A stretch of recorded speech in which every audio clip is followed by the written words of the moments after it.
ಬಣ್ಣದೋಕುಳಿಯಲ್ಲಿ ಮಿಂದೆದ್ದ ರಾಜ್ಯದ ಮಂದಿ ಕಲರ್ ನೀರಿನಲ್ಲಿ ಮಸ್ತ್ ರೈನ್ ಡ್ಯಾನ್ಸ್. 23 ವರ್ಷಗಳ ಬಳಿಕ ಅಪ್ಪು ಚಿತ್ರ ಮರು ಬಿಡುಗಡೆ. ತೆರೆ ಮೇಲೆ ಪುನೀತ್ ಕಣ್ತುಂಬಿಕೊಂಡ ಫ್ಯಾನ್ಸ್ ಫ್ಯಾಮಿಲಿ ಏನಂದ್ರು ಎಲ್ಲವನ್ನೂ ನೋಡೋಣ ಕರ್ನಾಟಕ ಟಾಪ್ 20ಯಲ್ಲಿ. ದೇಶದಾದ್ಯಂತ ಹೋಳಿ ಹಬ್ಬವನ್ನು ಸಂಭ್ರಮದಿಂದ ಆಚರಣೆ ಮಾಡಲಾಗ್ತಿದೆ. ಬಣ್ಣದೋಕುಳಿಯನ್ನು ಎರಚುತ್ತಾ ಡಿಜೆ ಸದ್ದಿಗೆ ಕುಣಿದು ಕುಪ್ಪಳಿಸುವುದು ಎಲ್ಲೆಡೆ ಸಾಮಾನ್ಯವಾಗಿತ್ತು. ಕೊಪ್ಪಳದಲ್ಲಿ ತಾಲೂಕು ಕ್ರೀಡಾಂಗಣದಲ್ಲಿ ಆಯೋಜಿಸಿದ್ದ ಹೋಳಿ ಸಂಭ್ರಮದಲ್ಲಿ ಸಂಸದ ಹಿಟ್ನಾಳ್ ಭರ್ಜರಿ ಸ್ಟೆಪ್ಸ್ ಅನ್ನು ಹಾಕಿದ್ರು. ರೈನ್ ಡ್ಯಾನ್ಸ್ಗೆ ಯುವಕ ಯುವತಿಯರು ಮಸ್ತ್ ಮಜಾ ಮಾಡಿದ್ರು. ಬೆಣ್ಣಿನಗರಿ ದಾವಣಗೆರೆಯಲ್ಲಿ ಬಣ್ಣದ ಹಬ್ಬದ ಕಲರವ ಜೋರಾಗಿತ್ತು. ಚಿಕ್ಕ ಮಕ್ಕಳಿಂದ ವಯೋವೃದ್ಧರು ಭಾಗಿಯಾಗಿ ಎಂಜಾಯ್ ಮಾಡಿದ್ರು. ಬೆಳಗಾವಿಯಲ್ಲಿ ಹೋಳಿ ಸಂಭ್ರಮದಲ್ಲಿ ಯುವ ಪಡೆ ಹುಚ್ಚೆದು ಕುಣಿದು ಕುಪ್ಪಳಿಸಿತು. ರಾಯಚೂರು, ಬಳ್ಳಾರಿ, ಬೀದರ್ನಲ್ಲೂ ಕೂಡ ಹೋಳಿ ಆಚರಣೆ ಜೋರಾಗಿತ್ತು. ಉಡುಪಿಯ ಬ್ರಹ್ಮಾವರದಲ್ಲಿ ಕುಡುಬಿ ಸಮುದಾಯದ ಸಾಂಪ್ರದಾಯಿಕ ಹೋಳಿ ಆಚರಣೆ ಮಾಡಿತು. ಇನ್ನು ದತ್ತಪೀಠದಲ್ಲಿ ಉರುಸ್ ಹಿನ್ನೆಲೆಯಲ್ಲಿ ಸಾಂಪ್ರದಾಯಿಕ ಹೋಳಿ ಆಚರಣೆಗೆ ಜಿಲ್ಲಾಡಳಿತ ಅನುಮತಿಯನ್ನು ನಿರಾಕರಿಸಿತ್ತು. ಎಲ್ಲೆಡೆ ಸಂಭ್ರಮದಿಂದ ಹೋಳಿ ಹಬ್ಬವನ್ನು ಆಚರಣೆ ಮಾಡ್ತಾ ಇದ್ರೆ ಗದಗದಲ್ಲಿ ಕೆಲ ಕಿಡಿಗೇಡಿಗಳು ಅಟ್ಟಹಾಸ ಮೆರೆದಿದ್ದಾರೆ. ಸಾರಿಗೆಯ ಬಸ್ ಮೇಲೆ ಮೊಟ್ಟೆ, ಸಗಣಿ, ಮಣ್ಣು, ಗೊಬ್ಬರ, ಕಲುಷಿತ ಬಣ್ಣವನ್ನು ಎರಚಿ ಎಸ್ಕೇಪ್ ಆಗಿದ್ದಾರೆ. ಲಕ್ಷ್ಮೇಶ್ವರ ತಾಲೂಕಿನ ಸುವರ್ಣಗಿರಿ ತಾಂಡಾ ಬಳಿ ದುಷ್ಕರ್ಮಿಗಳು ದಾಳಿ ಮಾಡಿದ್ದು ಉಸಿರಾಟದ ಸಮಸ್ಯೆಯಿಂದ ಬಸ್ನಲ್ಲಿದ್ದ ಹಲವು ವಿದ್ಯಾರ್ಥಿಗಳು ಅಸ್ವಸ್ಥಗೊಂಡಿದ್ದಾರೆ. ಇನ್ನು ಬಣ್ಣ ಬೀಳಬಾರ್ದು ಅಂತೇಳಿ ವಿದ್ಯಾರ್ಥಿಗಳು ಬಸ್ ಕಿಟಕಿಗಳನ್ನು ಬಂದ್ ಮಾಡಿದ್ರು. ಉಸಿರಾಟದ ಸಮಸ್ಯೆಯಿಂದ ಬಳಲ್ತಾ ಇದ್ದಂತಹ ವಿದ್ಯಾರ್ಥಿಗಳನ್ನ ಲಕ್ಷ್ಮೇಶ್ವರ ತಾಲೂಕು ಆಸ್ಪತ್ರೆಗೆ ದಾಖಲಿಸಲಾಗಿದೆ. ಮಕ್ಕಳ ನರಳಾಟ ನೋಡಿದ ಪೋಷಕರು ದುಷ್ಕರ್ಮಿಗಳ ವಿರುದ್ಧ ಕ್ರಮಕ್ಕೆ ಒತ್ತಾಯಿಸಿದ್ದಾರೆ.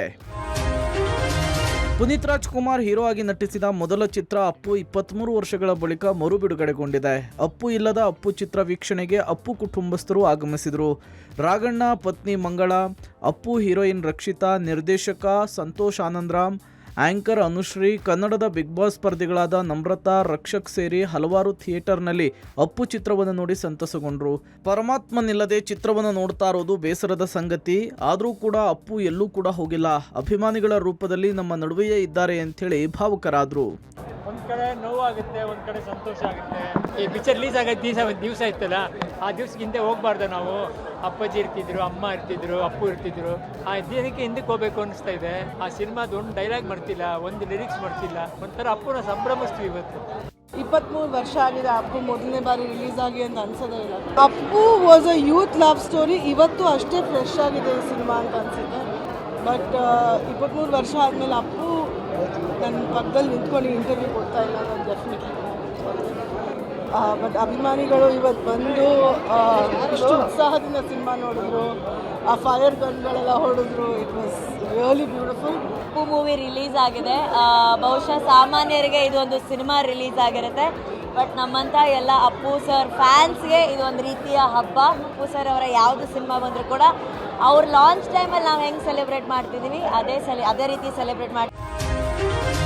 ಕನ್ನಡದ ಕಂದ, Karnataka Ratna, power star doctor Puneeth Rajkumar 50ನೇ ವರ್ಷದ ಹುಟ್ಟುಹಬ್ಬದ ಪ್ರಯುಕ್ತ ಇಂದು ಅಪ್ಪು ಸಿನಿಮಾ ರಿಲೀಸ್ ಆಗಿದೆ.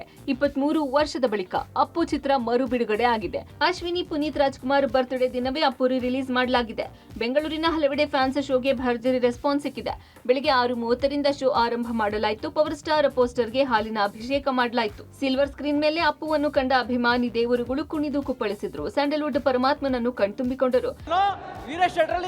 25 ನೋಡ್ತಾ ಇದ್ದೀನಿ. Love you Appu boss. ಕಣ್ಣೀರ್ ಬರ್ತವೆ ಬೇಡ. 7 ಬಣ್ಣ ಸೇರಿದ್ರೆ ಕಾಮನ ಬಿಲ್ಲು, 7 ಗುಣ ಸೇರಿದ್ರೆ ನಮ್ಮ ಪವರ್ ಸ್ಟಾರ್ ಪುನೀತ್ ರಾಜ್ಕುಮಾರ್ ದಿಲ್ಲು. ಪವರ್ ಸ್ಟಾರ್ ಪುನೀತ್ ರಾಜ್ಕುಮಾರ್ ಒಂದು 6 ವರ್ಷ ಇದು ರಿಲೀಸ್ ಆದಾಗ ತಿರ್ಗಾ ನೋಡ್ತಾ ಇರೋದು ತುಂಬಾ ಖುಷಿ ಆಯ್ತು. Very nice. ಮುಜರಾಯಿ ಇಲಾಖೆ ರಾಜ್ಯದ ಜನರಿಗೆ ಸಿಹಿ ಸುದ್ದಿ ನೀಡಿದ್ದು ಈ ಪ್ರಸಾದ ಸೇವೆ ಮೂಲಕ ರಾಜ್ಯದ 400 ದೇಗುಲಗಳ ಪ್ರಸಾದ 15 ದಿನಗಳಲ್ಲಿ ಮನೆ ಬಾಗಿಲಿಗೆ ಬರಲಿದೆ. ಈಗಾಗಲೇ ಧನುರ್ಮಾಸ ಮುಗಿದಿದ್ದು ಗೃಹ ಪ್ರವೇಶ, ನಾಮಕರಣ ಸೇರಿದಂತೆ ಮದುವೆ ಸೀಸನ್ ಆರಂಭವಾಗಿದೆ. ಇಂತಹ ಶುಭ ಸಂದರ್ಭದಲ್ಲಿ ದೂರದ ಊರುಗಳಲ್ಲಿರುವ ದೇಗುಲಕ್ಕೆ ಹೋಗಿ ಪ್ರಸಾದ ತರುವುದು ಕಷ್ಟವಾಗುತ್ತದೆ. ಹೀಗಾಗಿ ಈ ಸಮಸ್ಯೆಯನ್ನು ಬಗೆಹರಿಸಲು ಮುಜರಾಯಿ ಸಿಹಿ ಸುದ್ದಿಯನ್ನ ಕೊಟ್ಟಿದ್ದು ಮನೆ ಬಾಗಿಲಿಗೆ ದೇವರ ಪ್ರಸಾದ ತಲುಪಲಿದೆ. ಇನ್ನು ದೇಗುಲಕ್ಕೆ ತೆರಳಿ ಪ್ರಸಾದ ಪಡೆಯಲು ಕಷ್ಟವಾಗುವ ಹಿನ್ನೆಲೆ ಭಕ್ತರ ಅನುಕೂಲಕ್ಕಾಗಿ ಮುಜರಾಯಿ ಇಲಾಖೆ ಹೊಸ ಪ್ರಯೋಗ ನಡೆಸಿದೆ. ಈ ಮೂಲಕ ರಾಜ್ಯದ ಪ್ರಮುಖ 10 ದೇವಾಲಯಗಳ ಪ್ರಸಾದ ಆನ್ಲೈನ್ನಲ್ಲಿ ಮನೆ ಬಾಗಿಲಿಗೆ ತಲುಪಿಸುವ ಪ್ರಯೋಗ ಆರಂಭಿಸಿತ್ತು. ಈಗ ಈ ಪ್ರಸಾದ ಸೇವೆಗೆ ಭಕ್ತಾದಿಗಳಿಂದ ಉತ್ತಮ ರೆಸ್ಪಾನ್ಸ್ ಸಿಕ್ಕಿದೆ. ಇದುವರೆಗೆ ಅಂದಾಜು 25,000 ಭಕ್ತಾದಿಗಳು ಈ ಪ್ರಸಾದ ಪಡೆದಿದ್ದಾರೆ. ಹೀಗಾಗಿ ಮುಂದಿನ 15 ದಿನಗಳಲ್ಲಿ ರಾಜ್ಯದ 400 ದೇವಾಲಯಗಳಲ್ಲಿ ಈ ಪ್ರಸಾದ ಸೇವೆ ಆರಂಭಿಸುವ ಯೋಜನೆಯನ್ನು ಮುಜರಾಯಿ ಇಲಾಖೆ ಹಾಕಿಕೊಂಡಿದೆ. ಸರ್ಕಾರ ಬಿಬಿಎಂಪಿಯ ಕಳಪೆ ಕಾಮಗಾರಿ ಶಕ್ತಿಸೌಧದ ಮುಂದೆಯೇ ಬಟಾ ಬಯಲಾಗಿದೆ. ಬೆಂಗಳೂರಿನಲ್ಲಿ ರಸ್ತೆ ಗುಂಡಿ ಮುಚ್ಚದೆ ಸಾರ್ವಜನಿಕರಿಗೆ ಸಂಚಾರಕ್ಕೆ ಸಮಸ್ಯೆ ಆಗ್ತಾ ಇದೆ. ಕಳಪೆ ಕಾಮಗಾರಿಯಿಂದ ರಸ್ತೆ ಎಲ್ಲ ಹಾಳಾಗ್ತಿವೆ. ಈಗ ವಿಧಾನಸೌಧದ ಮುಂಭಾಗವೇ ಕಳಪೆ ಕಾಮಗಾರಿ ಬಟಾ ಬಯಲಾಗಿದೆ. ವಿಧಾನಸೌಧದ ಮುಂಭಾಗದ ಕೆಂಗಲ್ ಗೇಟ್ ಚಾಲುಕ್ಯ ಸರ್ಕಲ್ ಕಡೆ ಹೋಗುವ ಮುಖ್ಯ ರಸ್ತೆಯಲ್ಲೇ ರಸ್ತೆ ಕುಸಿದಿದ್ದು ಬ್ಯಾರಿಕೇಡ್ ಅಳವಡಿಸಲಾಗಿದೆ. ಆಟೋ, ಕಾರು, ಬೈಕ್ ಸವಾರರು ಓಡಾಡೋಕೆ ಸಮಸ್ಯೆ ಆಗ್ತಿದೆ. ಕುಸಿದಿರುವ ರಸ್ತೆಯ ಮೇಲೆ ಮಣ್ಣು ಸುರಿದಿದ್ದು ಅದರ ಮೇಲೆ ವಾಹನಗಳು ಸಂಚರಿಸಿ ಮತ್ತೆ ಕುಸಿದಿದೆ. ವಾಹನ ಸವಾರರು ವಿಧಾನಸೌಧ ಮುಂಭಾಗವೇ ಈ ರೀತಿ ಆದರೆ ಹೇಗೆ, ಬೇಗ ಗುಂಡಿ ಮುಚ್ಚಿ ಅಂತಿದ್ದಾರೆ. ತುಂಬ ಸಮಸ್ಯೆ ಆಗ್ತಾ ಇದೆ ಸರ್. ಇದು ವಿಧಾನಸೌಧ ಮೇನ್ ರೋಡಲ್ಲೇ ಈ ಥರ ಗುಂಡಿ ಆಗಿದೆ. ಅವ್ರ ಸಮಸ್ಯೆ ಆಗ್ತಾ ಇದೆ. ಟ್ರಾಫಿಕ್ ಎಲ್ಲ ಆಗುತ್ತೆ ಅವಾಗ. ಗುಂಡಿ ಬಿದ್ದುಬಿಟ್ಟಿದೆ. ಹೌದು, ತುಂಬ ಸಮಸ್ಯೆ ಆಗ್ತಾ ಇದೆ ಸರ್. ಇದು ವಿಧಾನಸೌಧ ಮೇನ್ ರೋಡಲ್ಲೇ ಈ ಥರ ಗುಂಡಿ ಆಗಿದೆ. ಅವ್ರ ಸಮಸ್ಯೆ ಆಗ್ತಾ ಇದೆ. ಟ್ರಾಫಿಕ್ ಎಲ್ಲ ಆಗುತ್ತೆ ಅವಾಗ. ಗುಂಡಿ ಬಿದ್ದುಬಿಟ್ಟಿದೆ. ಹೌದು. ಮಂಡ್ಯ ಜಿಲ್ಲೆ ನಾಗಮಂಗಲ ತಾಲೂಕಿನ ಶ್ರೀ ಕ್ಷೇತ್ರ ಆದಿಚುಂಚನಗಿರಿಯಲ್ಲಿ ರಥೋತ್ಸವದ ಸಂಭ್ರಮ ಕಳೆಗಟ್ಟಿದೆ. ವಿಜೃಂಭಣೆಯಿಂದ ನಡೆದ ಗಂಗಾಧರೇಶ್ವರ ರಥೋತ್ಸವವನ್ನ ಸಾವಿರಾರು ಭಕ್ತರು ಕಣ್ತುಂಬಿಕೊಂಡರು. ಮುಂಜಾನೆ ಬ್ರಾಹ್ಮಿ ಮುಹೂರ್ತದಲ್ಲಿ ರಥೋತ್ಸವ ನಡೆಸಲಾಯಿತು. ರಥಕ್ಕೆ ವಿವಿಧ ಹೂವುಗಳಿಂದ ಅಲಂಕಾರ ಮಾಡಲಾಗಿತ್ತು. ಜೊತೆಗೆ ಬಣ್ಣ ಬಣ್ಣದ ವಿದ್ಯುತ್ ದೀಪಾಲಂಕಾರದಲ್ಲೂ ರಥ ಕಂಗೊಳಿಸುತ್ತಿತ್ತು.